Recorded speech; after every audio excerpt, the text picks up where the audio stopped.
Radhe Krishna dear all, कैसे हैं आप सब। जैसा कि आप सभी जानते हैं, मैं आपको वोकेबलरी सिखा रही हूँ। ये वोकेबलरी की 4th वीडियो है, वोकेबलरी पार्ट 4।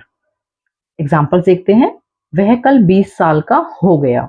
देखिए, हम बहुत बार ऐसे कहते हैं कि राहुल 25 साल का हो गया, या कोमल इस साल 18 की हो जाएगी। तो जब भी हम एज बताते हैं और कहते हैं मैं 20 का हो गया या हो जाएगा, तो वो होने के लिए हम टर्न वर्ड का यूज करते हैं। पास्ट सिंपल का हमारा सेंटेंस है, तो टर्न में हमने ईडी लगा दिया, टर्न के सेकेंड फॉर्म। वह कल 20 साल का हो गया। ही टर्न्ड 20 yesterday।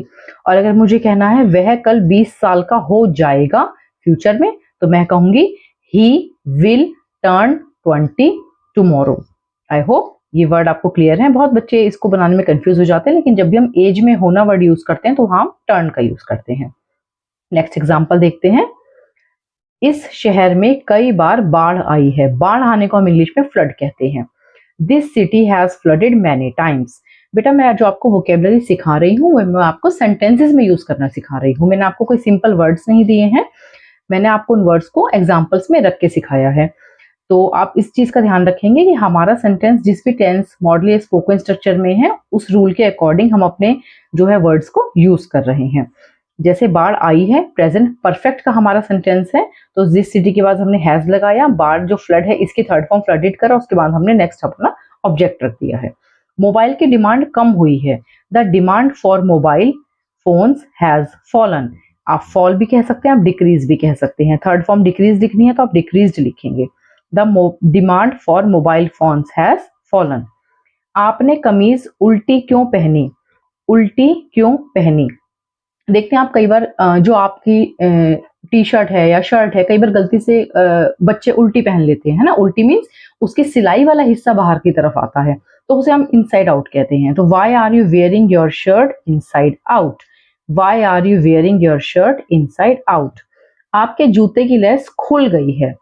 आपके जूते की लेस खुल गई है। तो लेस खुलने के लिए हम यूज करते हैं कम अनडन या become untied. Your shoelace has come undone या your shoelace has become untied. आप चाहे कोई भी वर्ड यूज कर सकते हैं, दोनों एक ही बात है। आपके जूते की लेस ढीली हो गई है। पहला था हमारा खुल गई है, तो खुलने के लिए हम कम अनडन कहेंगे। अब हम कह रहे हैं आपके जूते की लेस ढीली हो गई है। ढीली के लिए हम कहेंगे कम लूज या become loose. Your shoelace has come loose.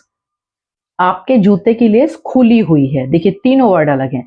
पहला खुल गई है, दूसरा ढीली हो गई है, थर्ड वर्ड है हमारा खुली हुई है।